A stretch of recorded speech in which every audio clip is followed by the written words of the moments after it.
It is the curse of all royalty to be compared with their forebears. My illustrious father built himself a kingdom in his youth. Now I can barely hold on to it in mine. I hear all of the nobility's whisperings at court. They say that I may be King of England by birth, but I will never be so by merit. That I, Edward II, am unworthy of my father's name. How much longer until these whispers become cries of rebellion? My heart quivers when I visit his tomb in the Abbey.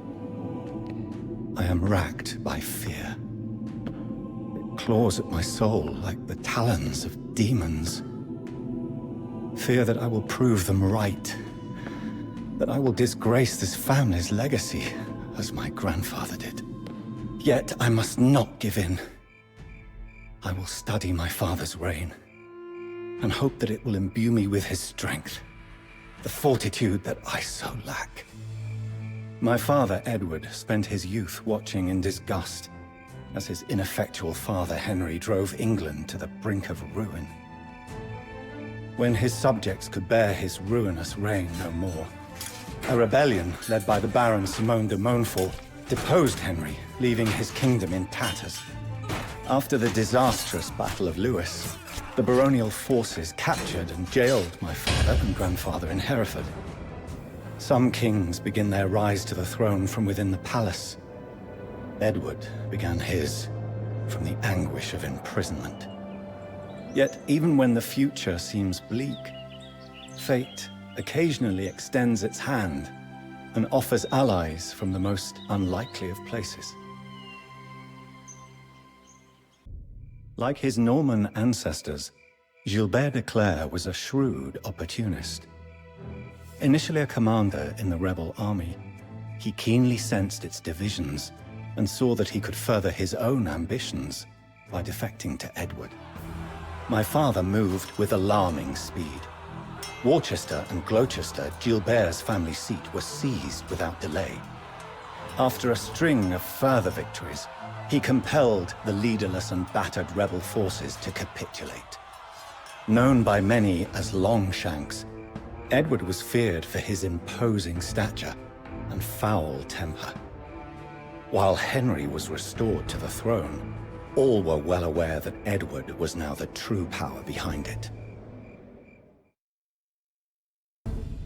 Ruthless and cunning, Edward did not always adhere to the chivalric codes that the European nobility held so dear. After massacring Simon the Younger's men in a stealthy night attack on Kenilworth, he used the captured banners to disguise his army before smashing de Montfort at Evesham. In an act of alarming brutality, the corpse of de Montfort, an Earl of England, was hacked into carrion and his head mounted on a pike. Edward had won the war and cowed the rebels into submission in just over a year, but the victory came at the cost of his honor.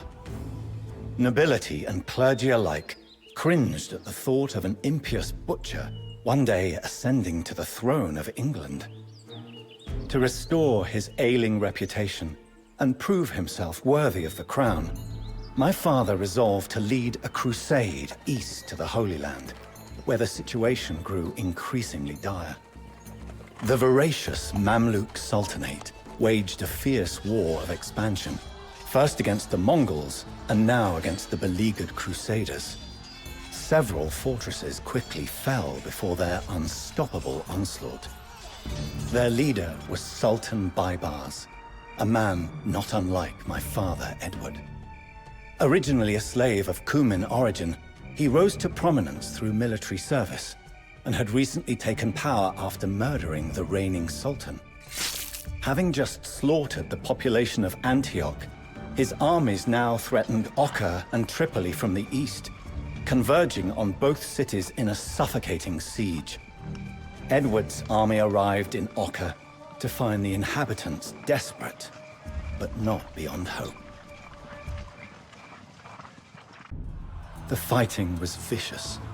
Droves of Crusaders and Mamluks alike fell, spattering the battlements and the fields surrounding Acre and Tripoli with blood and gore.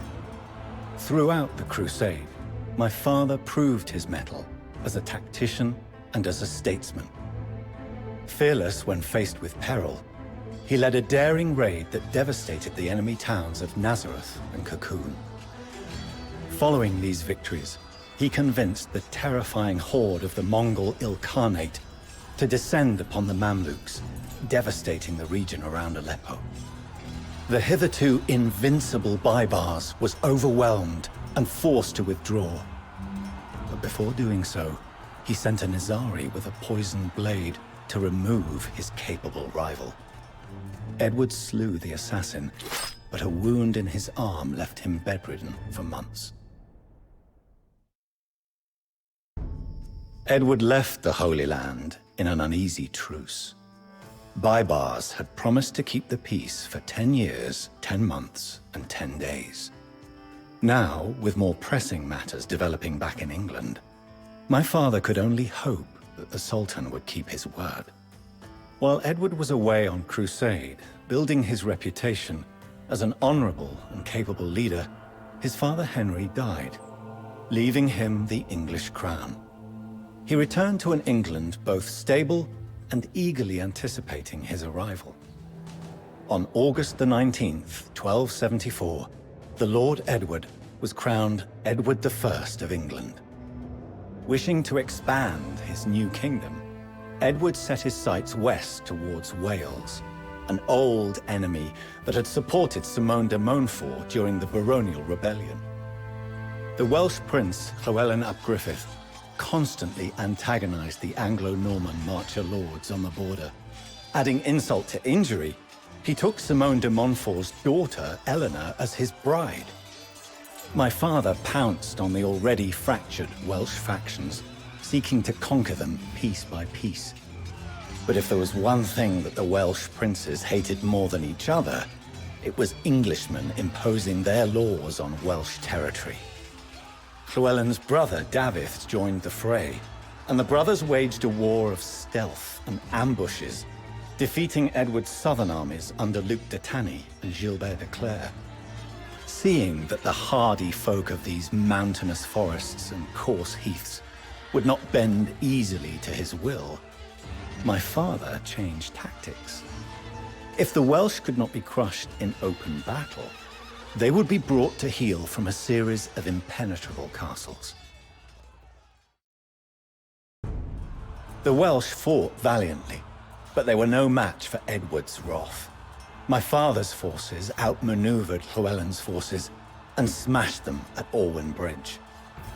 The Welsh prince fell to the lance of a lone rider who knew not the importance of the man whom he had slain. His brother Dafydd was captured at Nanny's Glen and declared a traitor to the English crown. Edward pitilessly condemned his bold adversary to be drawn and quartered. Wales was now firmly in my father's grip. He bestowed upon me the title of Prince of Wales, which shall be an heirloom of my line henceforth. The network of formidable fortifications that Edward constructed throughout the land shall ensure that the Welsh bow to the English crown for generations to come. I fear that I am deceiving myself in studying only my father's achievements in war. As king, I must be both a warrior and a statesman, just as he was. Drawing inspiration from the legendary stories of King Arthur, Edward grew from a deceitful and duplicitous youth into a pious and chivalrous ruler respected throughout Christendom. My father implemented economic, administrative, and legal reforms that strengthened and stabilized his kingdom. His borrowing of Byzantine concepts led him to be known as the English Justinian. Yet to Edward, this was just another part of ruling effectively, and everything that he did furthered his fierce desire to rule over all of Britain. When Alexander III of Scotland died without a male heir, that ambition suddenly seemed within reach. My father first strove to marry Alexander's young granddaughter, Margaret, to me, the heir apparent to England. When she died, unexpectedly, just a year later, Edward instead installed John Balliol as king in Scotland. The proud Scots would not suffer themselves to be ruled by an English puppet, whose master sought to conscript them into war with France. Instead, they allied themselves with the French and rose in open rebellion. Edward's fury was unbridled. If Balliol could not hold his subjects in line, my father would seize Scotland by force. Father was unspeakably Balliol, the puppet that Edward... Father was unspeakably cruel to the Scots. In retribution for an attack on Carlisle, he seized and sacked the wealthy town of Berwick, slaughtering some 20,000 inhabitants. Balliol, the puppet that Edward had installed as king in Scotland, proved himself a traitor. He marched the Scottish army south against the English, but it was viciously drubbed at the Battle of Dunbar. Begging for mercy, Balliol capitulated to Edward, who scornfully stripped him of his coat of arms. This disgrace earned him the moniker Tomb Tabard, empty coat. As a final humiliation, Edward seized the coronation stone from the monastery in Scone and placed it in a chair in Westminster Abbey. That hallowed stone of Scone, a symbol of Scottish royalty, shall now sanctify the destiny of an undying line of English kings. The Scots did not take their humbling well. A year after Balliol's defeat, they rallied around the fiery knight, William Wallace, and poured out of the Highlands like rabid wolves. Wallace was said to be a 7-foot-tall giant, who lopped off the heads of horses and men with a 5.5-foot sword. A barbaric match for my own ferocious father. After a string of unexpected victories, Wallace's rebels were scattered at the Battle of Falkirk and forced into hiding. Like a vengeful spectre, he continued to harry English troops and convoys from the shadows. Undaunted, Edward and his commander, Aymer de Valence, approached Stirling Castle. Accompanying them was Robert the Bruce, a Scottish lord sworn to Edward, but known to covet the Scottish crown. Keep your friends close, but your enemies closer, as the ancient adage goes.